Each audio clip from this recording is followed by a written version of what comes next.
we have two other esteemed speakers who would like to speak about how young people can be involved in peace processes. How young people, how the young ambassadors, how the children, how they can come together to make the world a better place. So today, for the very first few minutes, we will be inviting our young speakers to speak.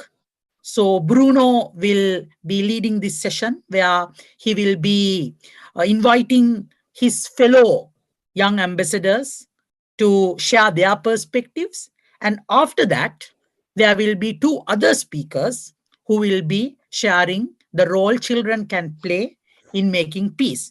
So before I give the reins of the meeting to Bruno, I would like to share a little bit about Bruno.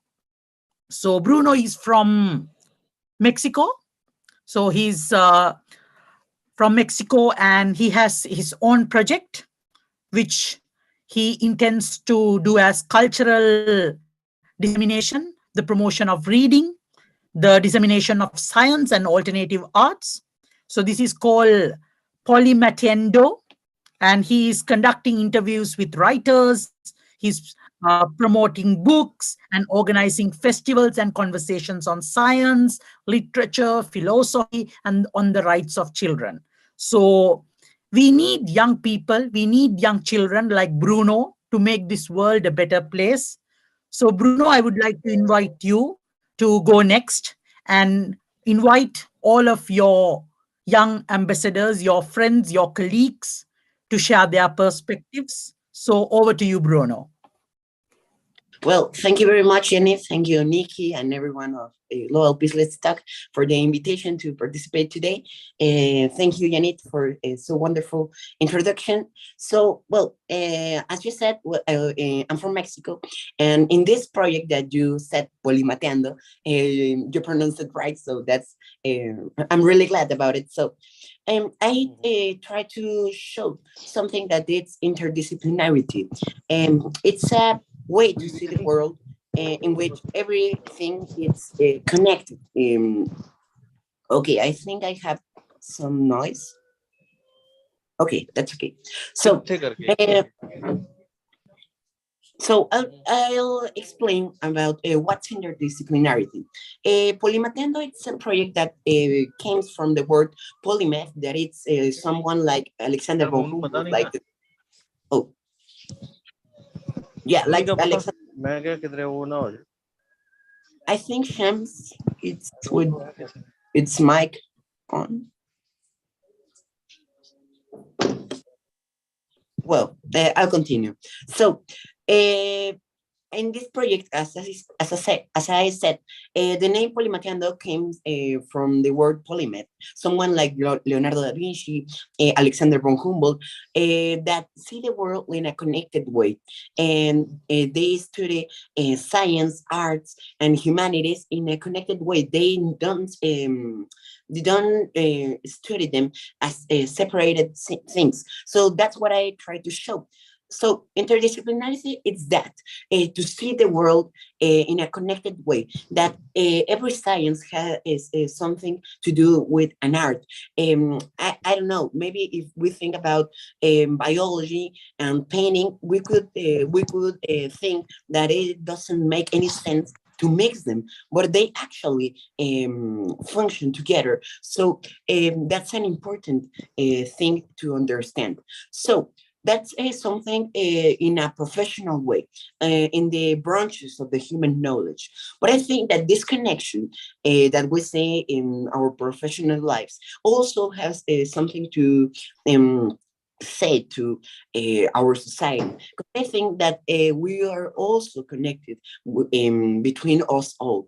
That everything that we do as humans impact in other people that we don't even know that it could impact in someone else. I think that it's like, oh, everyone is putting a little portion of sand, and as everybody is building something, we could make a a better society, we could make something different. So every action, uh, it's one a brick to build something else. So I think that the interdisciplinarity in a professional way would also lead us to understand what others do. I don't know if I'm a physicist, I maybe don't understand what a chemist do. So if we understand this interdisciplinarity, that every single branch of the human knowledge is important, we will understand the other people. We will respect what they do because we will understand that every body does something important, not only for the world, but also for our work. So that's empathy, the respect for other people, understand that maybe they aren't just like us. They're not the same. They don't have the same way to think and see the world that we have. So that's empathy, respect the other people in our differences. So I think that this is important because it also leads us to collaboration, to work together and respect what everybody do. And I don't know, there's a lot of organization like Global Peace Let's Talk. And there's people from Nigeria, from India, from London, from Mexico, a lot of people that see the world in a very different way, but we all have something that connect to us, and we all collaborate to create a peaceful world. So that's something important. We need each other. We all what I go back to what I said, that our action impact in other people. It doesn't matter how far they are. What I do here in Mexico could impact in the other side of the world, in India, to someone that even that I don't even know. So that's something important to have in mind. So my proposal is more than only understand interconnection or interdisciplinarity in a professional way or social way. I think that this could be used in education. I think that education is the root of our society. It's where everybody grows up. So if we introduce an interdisciplinary way to see the world since we are young, an interconnected way to see the society when we are growing up, when we are learning, that would be really important. Because if we grow in an environment that leads us to empathy, to respect, it would also lead us to peace. Everybody has something unique, something that made them special. So if we understand what our differences are, I think we can respect each other. I think that if we understand other people, we will value them, and if we value all the work and way to be the other people, we will respect them and care of what they think.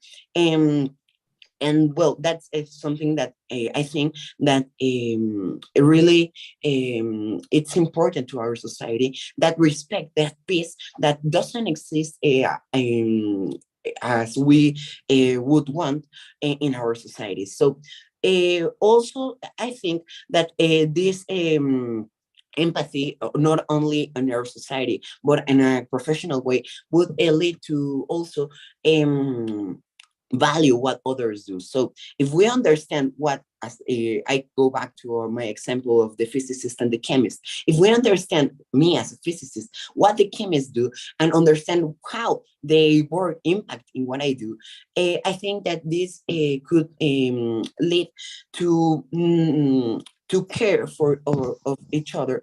And as I said at the first time, we need each other. So that's what I do in Polimateando, in my project. I try to show that everybody counts and does something important. Also, as a Polimateando, it's a project in which I show topics that we would think that are really different as science, arts, humanities in a connected way. So I think that if we apply this interconnected way to see the world in our education around the world, that would be really important to lead to a peaceful society. This is one of many points that will be talking that we will be talking today about. So that's what I wanted to share, this importance of seeing the world as only one thing, not as a part thing, because I think that only make us to only think about us and not and don't understand the other people. So I think that we could, as in an organization like Global Peace Let's Talk, we could join ourselves to unconnected way to understand to us. So that's what I wanted to share. So now, as Janet and Nikki asked me to do, I'd like to other ambassadors to show what they think and other ways to lead to peace. And well, I think this will be really interesting. Here we have Trapa and Mariano. I don't know who would like to go now. Well, Mariano, what if you start talking now? Okay, that's okay. I will share screen because I made a quick presentation on Google Slides. So. Okay. Okay, now I'm going to share. So this is my presentation, Math, the solution of everything, by Mariano Solis. As you may know, I am Mariano Solis. I'm a maths communicator and founder of the project Cultura Matemática, with a specific approach on mathematics. What I do in this project is a maths communication project by social media, but I also provide courses of education to children, specifically ones of times tables. I mean, like multiplying. And so there are kids that from ages 7 to 13 that are playing with the times tables. And so I love that to spread mathematics as a game, basically. So here's something that started Cultura Matemática. There was a problem, and a problem that should have been solved, and I want to solve with this project. I'm sorry. It is that many people have fears to mathematics, but this is to many reasons. For example, not so many strategies for teaching mathematics.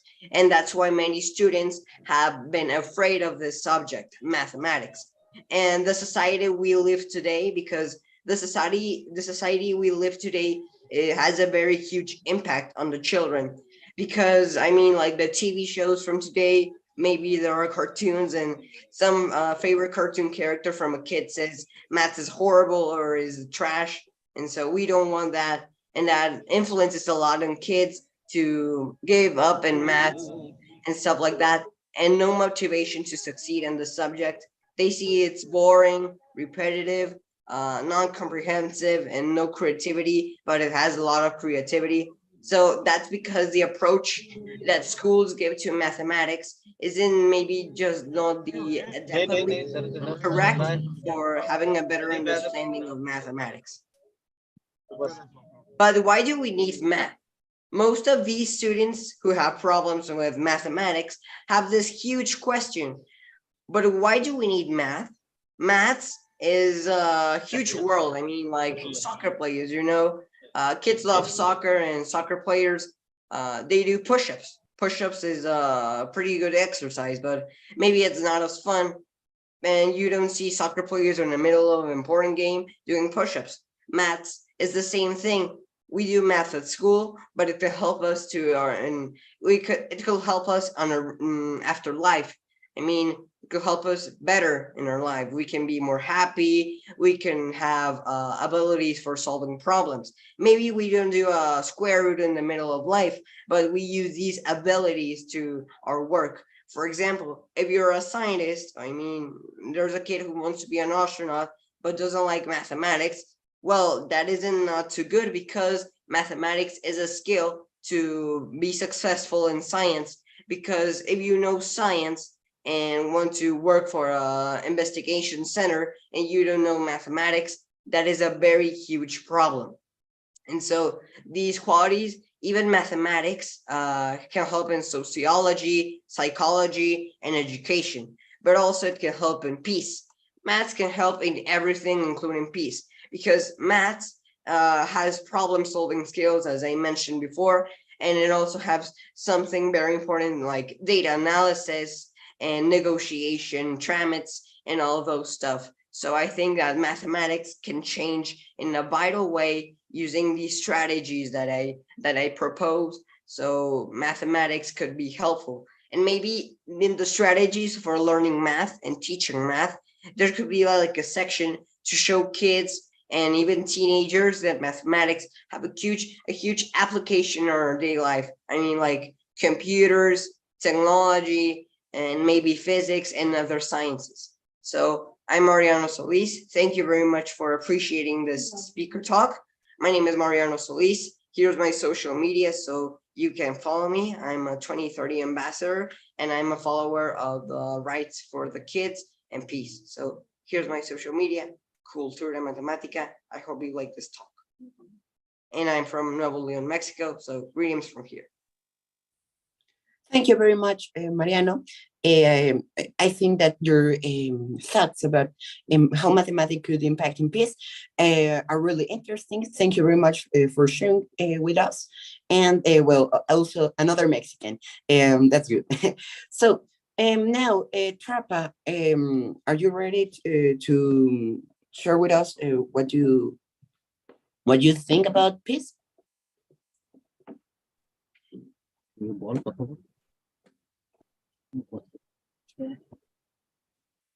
Okay. Oh, I think you turned off your camera. Yeah. Now, here you are. Well, I think Shams has its microphone on, so if someone could turn it off.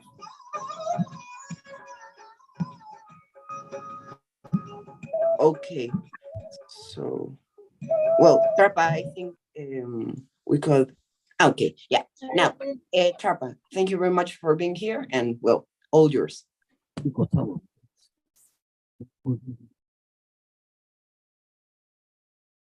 Good evening, and today I'm going to talk about how can we include peace in our environmental way.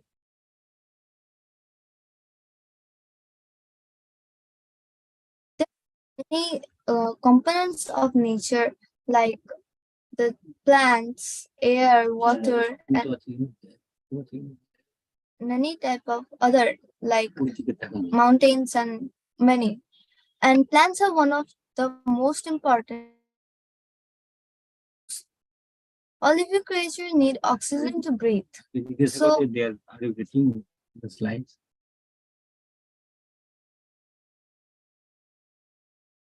Are you getting the slides? Yeah, we're watching them. Okay.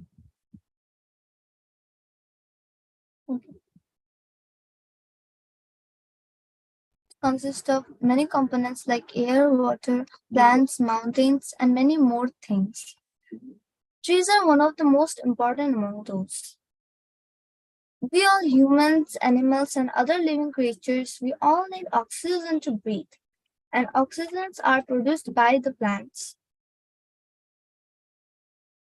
So, the human population is increasing, so we need more oxygen. But nowadays, people are cutting down trees, so the level of oxygen is decreasing. So it has caused many problems to Earth. It is also keeping our environment really beautiful, and the cold climate is also because of them. But nowadays we are having a very horrible situation in India in some places. It's very hot here because of cutting down trees. We are using air conditioner as a natural adaptation. But it is helping us now, but later it will bring the greatest nightmare. Like air conditioner keeps the room cool, but it also releases some type of very hot gases.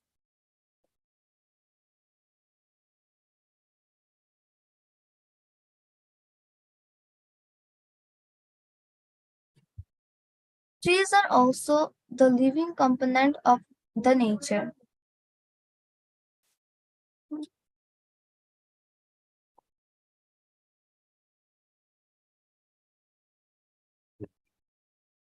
They also have feeling. Even though they cannot move or express their feelings, or we should treat them like just like we treat each other. There is a good example that happened in India that might inspire us in protecting our green friends. Once upon a time, in a village of Rajasthan called Khijrali, lived Amrita Devi with her three daughters, Ashu, Ranti, and Bhabubai, in the Vishnoi community. The three sisters saw the men of king coming to the forest with axes.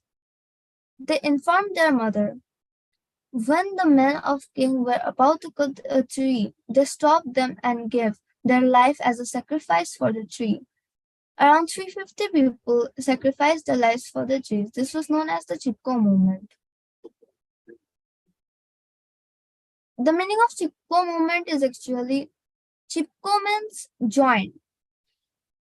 So while they were sacrificing their life, the people were hugging their or holding the trees while they gave away their life. So this can inspire us, like trees are also just like our friends. Just like we treat humans like our friends and value them, we should also value the trees as they are also a holder for us who gives us life.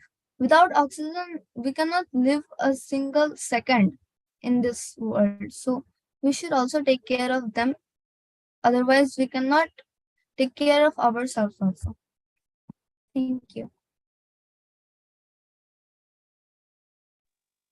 Thank you very much, Trapa. I think this is a really interesting thing. And about trees, I think they're really important, as you said, a part of our lives. So thank you very much, Trapa, and greetings from Mexico. So now you mentioned this topic.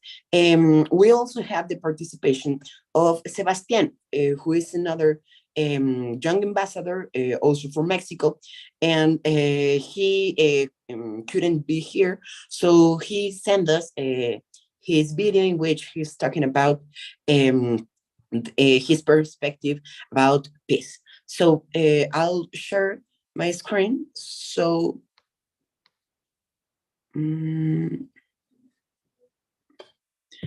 tell me if you're watching it. Are you already watching the video? Yes, we can see the video. Okay. La conservación de la naturaleza como consolidación de la paz. Desde 1990, al menos unos 18 conflictos violentos han sido exacerbados por la explotación de recursos naturales. De hecho, hay investigaciones recientes que indican que durante los últimos 60 años, al menos el 40% de todos los conflictos interestatales ha estado vinculado a los recursos naturales. Guerras civiles como las de Liberia, Angola y la República Democrática del Congo han girado en torno a recursos de alto valor como la madera, los diamantes, el oro, los minerales y el petróleo. Otros conflictos, incluidos los de Darfur y el Oriente Medio, han estado relacionados con la escasez de recursos tales como tierras fértiles y agua. Como la población mundial sigue aumentando y la demanda de los recursos continúa creciendo, existe una alta probabilidad de que los conflictos sobre los recursos naturales se intensifiquen en los próximos decenios. Además, las consecuencias potenciales del cambio climático para la disponibilidad de agua, la seguridad alimentaria, la prevalencia de enfermedades, los límites costeros y la distribución de la población pueden agravar las tensiones existentes y generar nuevos conflictos. Los factores ambientales son rara vez o nunca la única causa del conflicto violento. El origen étnico, las condiciones económicas adversas, los bajos niveles de intercambios comerciales internacionales y los conflictos en países vecinos promueven significativamente la violencia. Sin embargo, la explotación de los recursos naturales y otras tensiones ambientales conexas pueden influir en todas las fases del ciclo del conflicto, desde contribuir a la aparición y perpetuación de la violencia hasta debilitar las perspectivas de lograr la paz. Además, el medio ambiente puede verse afectado por los conflictos, ya que los daños directos e indirectos ocasionados, junto con el colapso de las instituciones, pueden dar lugar a riesgos ambientales que amenazan la salud de las personas, también los medios de subsistencia y la seguridad. Puesto que la forma en la que se rigen los recursos naturales y el medio ambiente tiene una influencia determinante sobre la paz y la seguridad. Estas cuestiones, si no se gestionan adecuadamente en situaciones posteriores a los conflictos, también pueden contribuir a una recaída de estos. De hecho, los resultados preliminares de un análisis retrospectivo de conflictos interestatales en los últimos 60 años indican que los enfrentamientos relacionados con los recursos naturales tienen el doble de posibilidades de volver a producirse en los primeros 5 años después del cese de hostilidades. Sin embargo, menos de una cuarta parte de las negociaciones de paz dirigidas a resolver conflictos relacionados con los recursos naturales han abordado la cuestión de sus mecanismos de gestión. La integración del medio ambiente y los recursos naturales en la consolidación de la paz ya no es una opción, es un imperativo de la seguridad. El establecimiento de la Comisión de la ONU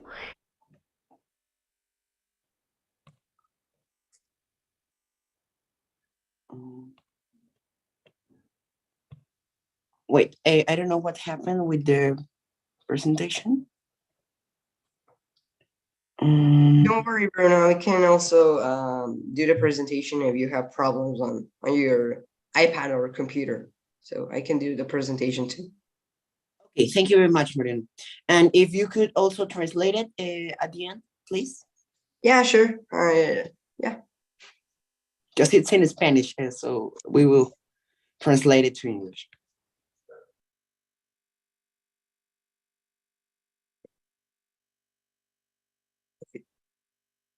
I'm about to share, start sharing screen.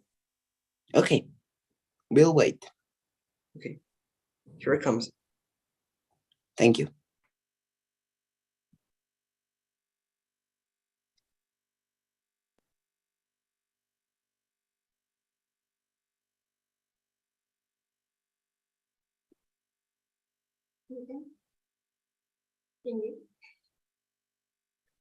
La conservación de la naturaleza como consolidación de la paz. Desde 1990, al menos unos 18 conflictos violentos han sido exacerbados por la explotación de recursos naturales.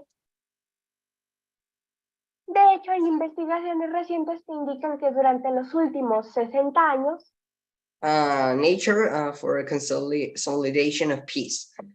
Since the last 90 years, since 1990, there has been 18 violent conflicts related to nature and natural resources. al menos el 40% de todos los conflictos interestatales ha estado vinculado a los recursos naturales. At least 40% of the conflicts interstately have been related with natural resources. Guerras civiles como las de Liberia, Angola y la República Democrática del Congo han girado en torno a recursos de alto valor como la madera, los diamantes, el oro, los minerales y el petróleo. Many civil wars like those from Angola, Liberia, and the Republic Democratic of Congo have been related with natural resources like those of wood, gold, diamonds, and petroleum. Otros conflictos, incluidos los de Darfur y el Oriente Medio, han estado relacionados con la escasez de recursos tales como tierras fértiles y agua. Those conflicts like Darfur and the Middle East had been related with some other shortages of water and fertile soil. Como la población mundial sigue aumentando y la demanda de los recursos continúa creciendo, existe una alta probabilidad de que los conflictos sobre los recursos naturales se intensifiquen. Because the population grows and we need more natural resources, it is probably that these conflicts might intensify in the future. En los próximos decenios. Además, las consecuencias potenciales del cambio climático para la disponibilidad de agua, la seguridad alimentaria, la prevalencia de enfermedades, los límites costeros y la distribución de la población pueden agravar las tensiones existentes y generar nuevos conflictos. The climate change may be a conflict because it can make water shortages, not provide coastal limits, and many problems that may affect our society. So to create much conflict than usual. Los factores ambientales son rara vez o nunca la única causa del conflicto violento. El origen étnico, las condiciones económicas adversas, los bajos niveles de intercambios comerciales internacionales y los conflictos en países vecinos promueven significativamente la violencia. Mostly the conflicts by natural factors occur rarely or never. There are like ethnic or economical problems or conflicts on neighbor countries. Sin embargo, la explotación de los recursos naturales y otras tensiones ambientales conexas pueden influir en todas las fases del ciclo del conflicto. Even though the exploitation of natural resources and other things related to nature may expand our conflicts. Desde contribuir a la aparición y perpetuación de la violencia hasta debilitar las perspectivas de lograr la paz.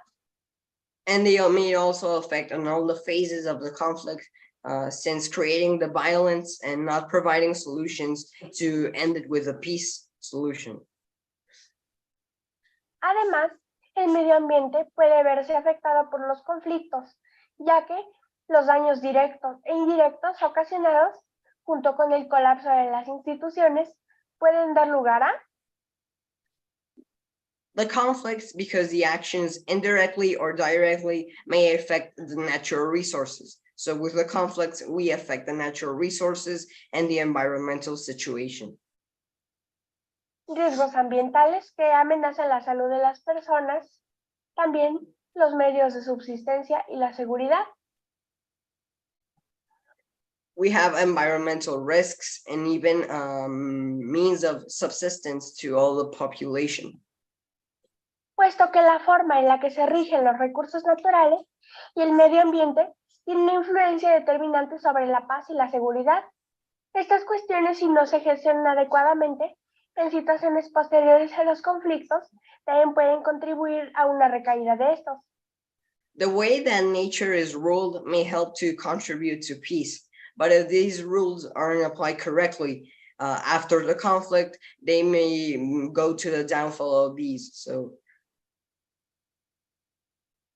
De hecho, los resultados preliminares de un análisis retrospectivo de conflictos interestatales en los últimos 60 años indican que los enfrentamientos relacionados con los recursos naturales tienen el doble de posibilidades de volver a producirse en los primeros 5 años después del cese de hostilidades. There has been a retrospective investigation that suggests that conflicts in the last 60 years, 5 years after the conflict has ended, there's a high probability that may occur another conflict related to the last one. Sin embargo, menos de una cuarta parte de las negociaciones de paz dirigidas a resolver conflictos relacionados con los recursos naturales han abordado la cuestión de sus mecanismos de gestión. At least 1/4 of the conversations of peace had been about the mechanisms of nature and how to provide a world peace with those. La integración del medio ambiente y los recursos naturales en la consolidación de la paz ya no es una opción, es un imperativo de la seguridad.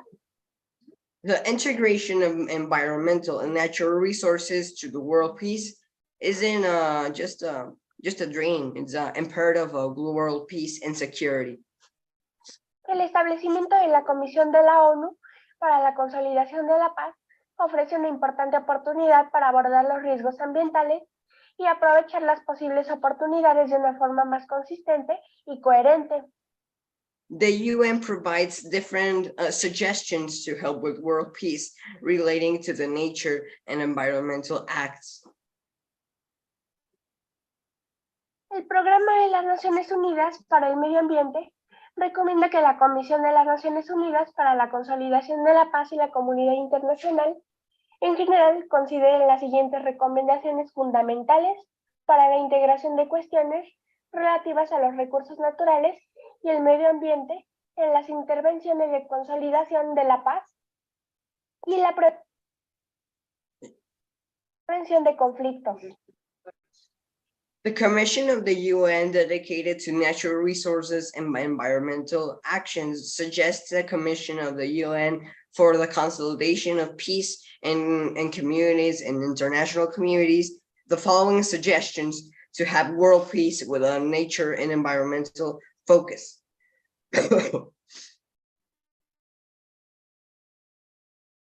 1. Seguir desarrollando las capacidades de las Naciones Unidas en materia de medidas de alerta temprana y de pronta actuación.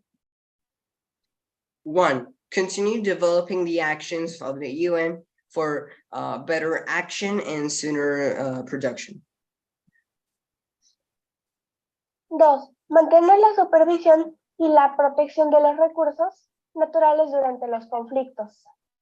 Maintain supervision and also care about the nature and environmental acts during the conflicts. 3. Abordar la cuestión de los recursos naturales y el medio ambiente como parte del proceso de la paz y del mantenimiento de la paz. Integrate natural and environmental causes to the development of peace and also include them for a better world peace. 4. Incluir las cuestiones ambientales y de recursos naturales en estrategias integrales de consolidación de la paz. Include environmental acts also in an open in an open suggestion for world peace. 5. Aprovechar adecuadamente los recursos naturales en la recuperación económica. 5. Use adequately the resources on the economical recuperation. 6. Aprovecha el potencial de la cooperación medioambiental para contribuir a la consolidación de la paz. 6. Use the potential of the cooperation in the world of environmental and natural resources for a world peace consolidation. Y para tener un mundo mejor, hay que tener paz. And for a world, we need peace. Gracias. Thank you.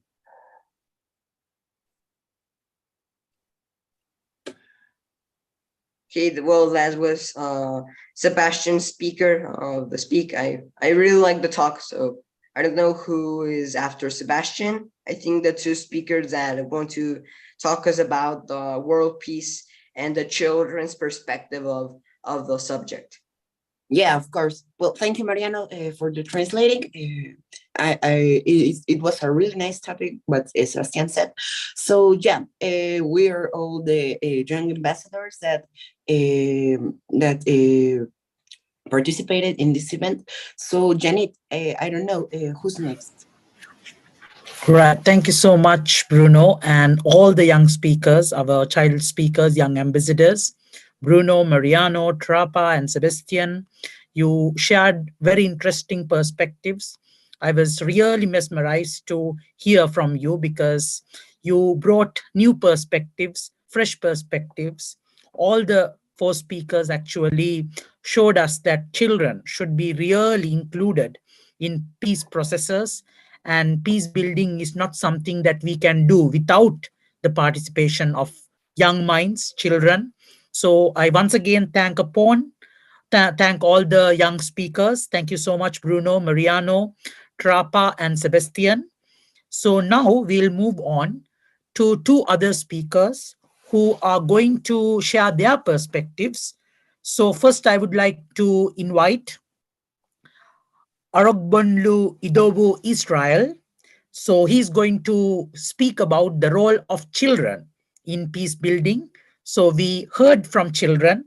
So now we'll hear from a person who has some experience working with children, youth, and others in order to include children in building peace. So let me introduce Israel for all of you.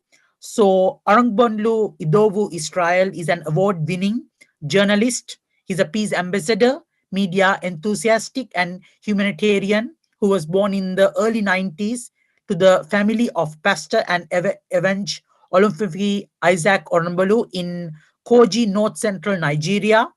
From an early age, Israel was instilled with values of community development and advocacy, which would shape his future endeavors. So he is currently leading an initiative called the MBS Initiative from 2018, and it is a certain organization that is promoting, uh, uh, you know, promoting human capital development, outreach programs aimed at addressing societal issues, particularly those affecting children and individuals living in slums. So I would like to invite Israel to speak this gathering. Israel, over to you. Oh, thank you very much for. Am I audible? Okay, Yes, you great. are. Okay, thank you. I want to first of all appreciate our young ambassadors. Really be enlightened by your wonderful presentation. It means that we have a better future for ourselves with the likes of Bruno, Solis, and the likes. It's really inspiring to hear all of you speak. Thank you very much for all you do in your respective capacity. So today I'm going to be addressing us on a term paper that I titled Deepening Peace Awareness Among Children from Low-Income Communities, an Educational Perspective. Of course, we know education is very important to us because a society without education would be deformed. So it's important that we begin to build our conversation around, having the basic knowledge about peace building in our society. And it's important that by statistics, of course, in Nigeria, we have over 2 million out of school children, which is a big problem for us in the country, because if you look at it in more perspective, you understand that these children end up becoming vagabond. They become terrorists. We cannot hear you, Mr. Israel. I think you I have can hear him perfectly. bad audio quality because we can't hear you. No, Mariano, I can hear him perfectly. It should be from his. Yeah. Oh, okay. Already All right. came. Okay. All right. Can I continue? Yeah, sure. Okay, thank you. All right. Great. Thank you. All right. So as I was saying, it's important that we begin to build our conversation, around peacekeeping among children. Of course, it's important that we know that globally we have 1 in 2 children aged 2 to 17 years that still suffer from form of violence each year. So according to global review, we have an estimated 58% of children in Latin America and 61% in North America that experience physical, sexual, emotional, abuse in the past year. This is a big problem because at the end, when these children grow up, they become vagabond, and it's important and that will begin to engage them in this conversation, just as we have today. This is a great dialogue. It's not just a monologue, it's a dialogue, because we need to come together to share ideas and look for better ways that we can improve our society in terms of peacekeeping. And I want us also to know that by way of statistics, we all understand that the world right now is faced with a global problem. Of course, we understand the likes of Russia and the Ukraine war has been on for some time, and it's important that we begin to look for areas that we can ameliorate peace in, making sure that this country come together and solve their problem amicably, because the direct victims of this sorts of conflict are the children and women, and it's important that this segment of the society is being taken care of so that we can provide lasting solutions to our problem. I'm going to be making some recommendations for us and also for policymakers to take cognizance of. It's important that we must first of all identify that there's a problem that needs solution, and it's important we begin to engage young folks positively. So policymakers and authority concerned must enforce laws that protect children against violence. So peace education must be an essential part of our curriculum. Here in the part of Africa that we have, Nigeria, of course, we have our curriculum that have been outdated, and we've been making a lot of advocacy to see how this can be revamped and ensure that we have a lot of engaging educational materials or subjects that can keep children busy. For my initiative, as far as much as possible, using technology to engage the young minds, because we know the future of our world is tech, is AI, Internet of Things, because we have machine learning and all of that we use to communicate and engage our society. So using technology to reach out to these young folk is very important. Aside technology, we have other areas that we can use to engage this young mind. I have a friend, Tunde Onokoya, who is the CEO of Chess in Slum. He used chess, a game, to engage children in the slum communities, and this has really been effective. We have the likes of a bus conductor, that's the local name for someone who worked as a commercial driver here in Nigeria, that was taken out of the street through chess, and today is a great person in future. So I think we need to start looking for areas that we can engage children positively. Of course, we know they have become victims of abuses here and there. So, but there's a need for us to develop them, discover their talents, and build on that talent, and use that talent to impart others. So it is important now that we begin to catch them young. That is a catchphrase that I've come to, resonate with over the years. Catch them young. What does it mean by catch them young? It means that we need to start looking at those children that have talent, those children that have gifts, and begin to build on their gift and talent to make the world a better place for us.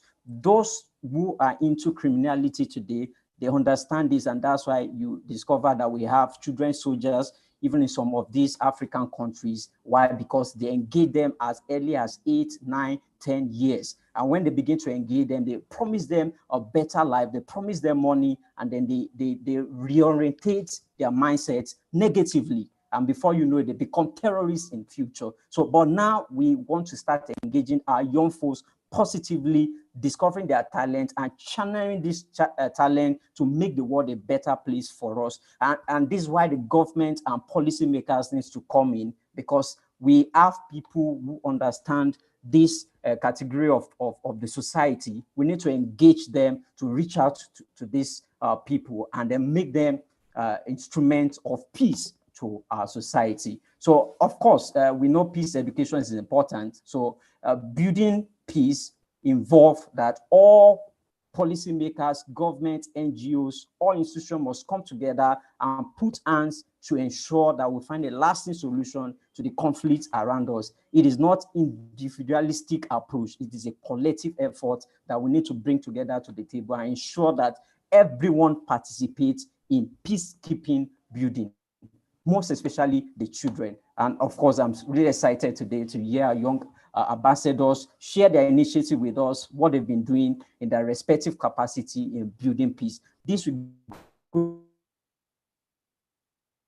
be a lot of problems that we deal with as individual collectively, then we should be able to find a lasting solution to the conflict around us. Thank you. I yield the mic.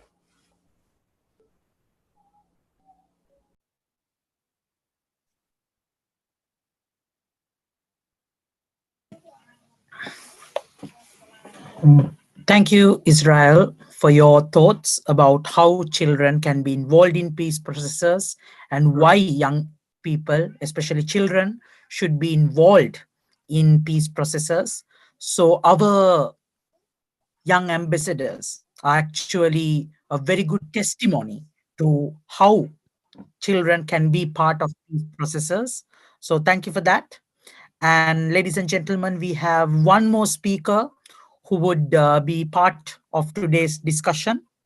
So let me invite our next speaker for the day. He will be speaking on the cultural heritage. So cultural heritage in peace building, that is Joseph Mugomua from Malawi. So I would like to invite Joseph to speak about why cultural heritage is important and how especially children can be part of preserving the cultural heritage, taking it to the next generation, and making sure that the peace is continuing from generation to generation, and to make the world a better place with the involvement of children, and how cultural heritage can be very important in that process. So if I cultural heritage, taking it to the next generation, and making sure that the peace is, I think there's some echo. Okay, so let me quickly invite Joseph with a small introduction. So Joseph is from Malawi, Africa, and he's a community development specialist experienced in finance, administration, and project management in private non-governmental organizations and faith-based organizations. He's a mentor and a professional life coach. He has authored books on leadership, sustainability, and mindset change. So over to Joseph Chipimama Mugomu from Malawi, Africa. Joseph, over to you. Thank you very much, Janet, for that introduction. Yes, my name is Joseph. My last name is pronounced as Muwowo. That's M-U-W-O-W-O. That's how it's pronounced. Yes, we are all unique in our own way. And that uniqueness, that's the one that makes us as a nation, as a tribe, and as a family. And that's why you have the issue of culture. Because if you look at the culture as a definition, or cultural heritage as definition, you find that there will be a broad definitions of culture. The way I'm going to define culture may not be the same way the people in India, the people in Mexico, people in Brazil would define it. But commonly, you find that culture and cultural heritage is actually something that is very unique among us, inherited from our past generations, and we're passing it to next generation, either consciously with a conscious, or sometimes unconscious. You just look at it as the way of life, which means if our cultural background is a bit violent, you find that the whole generation will be violent. And there's need for at a certain point to cut it off, so that these young generations, the young ambassadors that have presented very good presentations here, they're able to say, well, this is bad, this is supposed to move forward, mainly in terms of peace. But maybe let's look at peace. What is peace? Normally, peace is a societal friendship and harmony without violence. And this harmony and friendship can be at a family level, can be at a community level, and also can be at a national level, even at a global level. They need to be that friendship. They need to be that harmony without necessarily violence. And it means accepting someone as he is or as she is. That's one thing that the culture is promotes, accepting people the way they are, because every one of us is unique. This comes in almost 5 levels. At a personal level, as a person, we're able to develop our own uniqueness, our own culture, which in extension affects the society. So if you are at a personal level, you have a culture of being violent, a culture of saying foul words. You should know that it's inherently going on your society as well. Unfortunately, because of that, it also affects the political makeup of any nation, political or makeup of any society, because politics, which is the way of how we're going to govern ourselves, is formed by people. Then also can be institutionalized. The culture can also be institutionalized. Then eventually find that the ecology is also affected. The way the young man from Mexico explained it, to say some of the wars that we are fighting now, it's not necessarily that people are violent, but we are looking at the ecosystem. Everyone is fighting for that ecosystem. Now, this is inherently being passed on to other people because they think, well, it's only a certain type of people that are supposed to enjoy these things. Then we bring in such type of wars and all those things. Now, how do we pass on a peaceful culture to the people? First of all, it starts with the family, the father, the mother, and the children. The father and the mother, they're actually a model to their own children. Now, if within the house, we use bad languages, we are so violent, there are a lot of abuses, surely the child is looking at us as a model. And we're actually planting that culture that family life means fighting each other. Family life means not sharing something to do with other people. Thereby creating that culture where people will only say, okay, fine, this is mine and this is mine. And you create greediness at the end of the day, which has a direct or indirect impact on the children. Because if there's greediness, it means resources are not being distributed equally, and the most people that are going to be impacted are children. It means people are going to wars, and surely we're going to recruit children for that, because to them it's just a command and they will be doing it for fun. But is it correct that they're doing it for fun?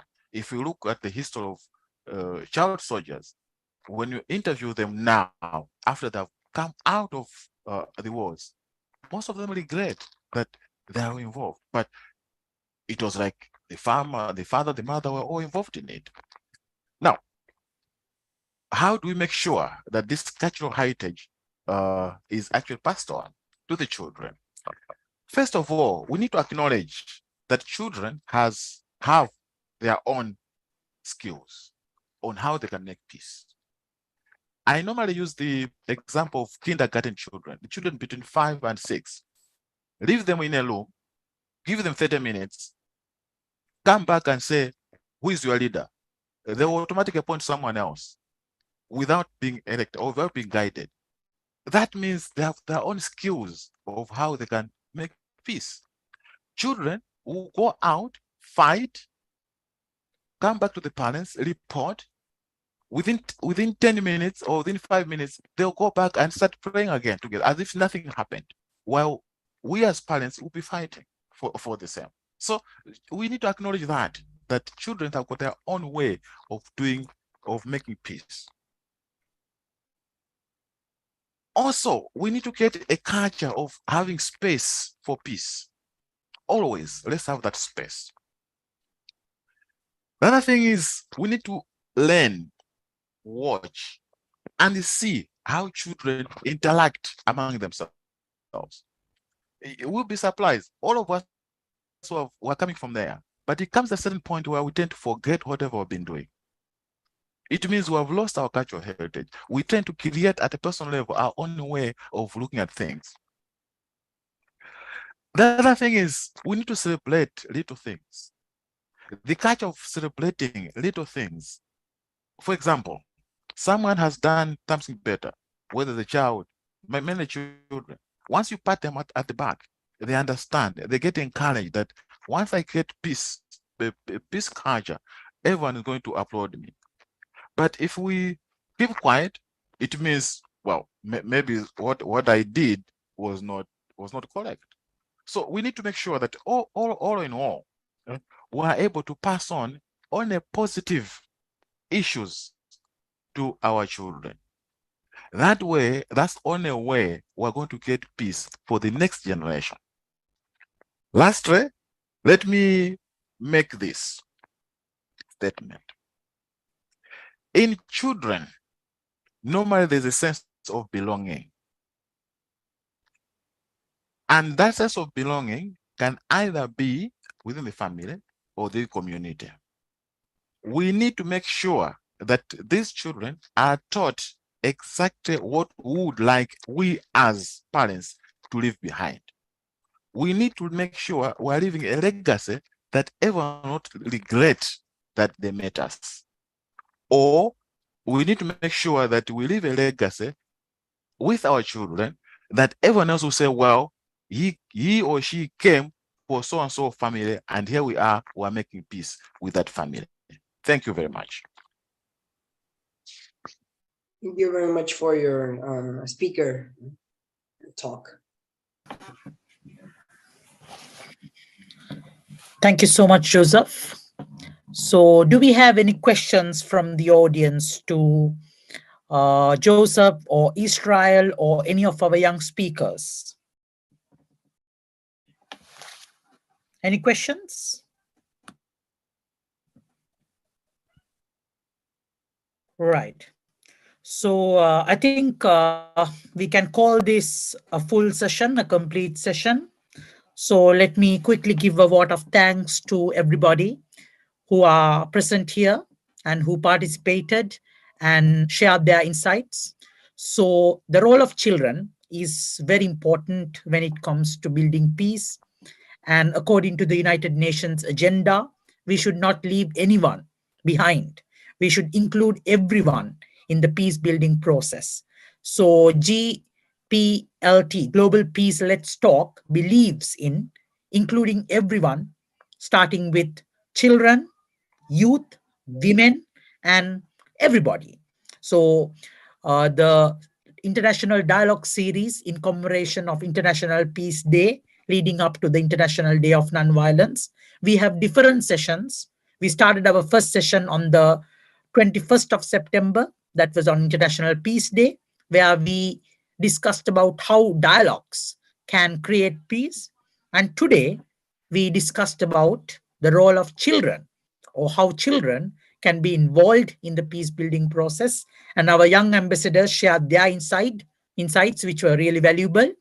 So this will be followed up with the role of women in the future and the role of youth in the future.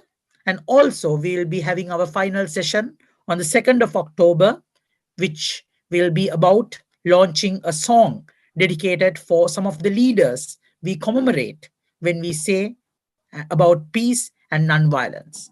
So thank you for the speakers, Mariano, Bruno, Trapa, and Sebastian, who were the young speakers. And also special thanks to Israel and Joseph, our speakers who spoke about children and their role and cultural heritage.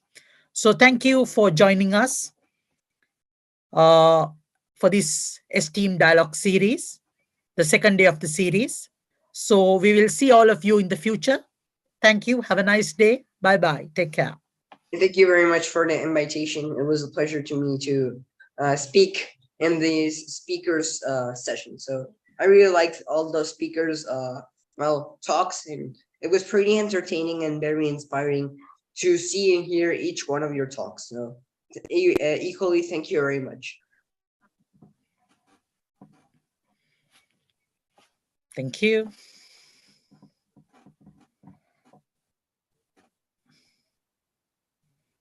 Hello. Hello. Hello. Yes, can I speak? Is there time? Yeah, sure. I appreciate all the young our ambassadors. They are really, really our future leaders. And now they are leaders, but in future they will lead this world. And but they have spoken. I'm very much inspired, as I've been experience of teaching for the since for the say about 35 years. But I have seen that the way they present, that's marvelous. Really, really, I appreciate with them, and I it's my this session is really it's amazing for me also. So they run very well show, and also you, the moderators, you did a very lot of good things. And thanks to Nikki, she's been organizing so hard and working so hard. And thank you so much from guests from Pakistan. I also invite them, and they are here. God bless everyone. And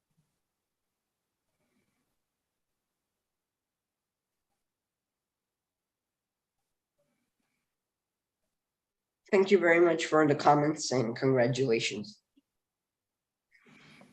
Thank you so much. Thank you so much.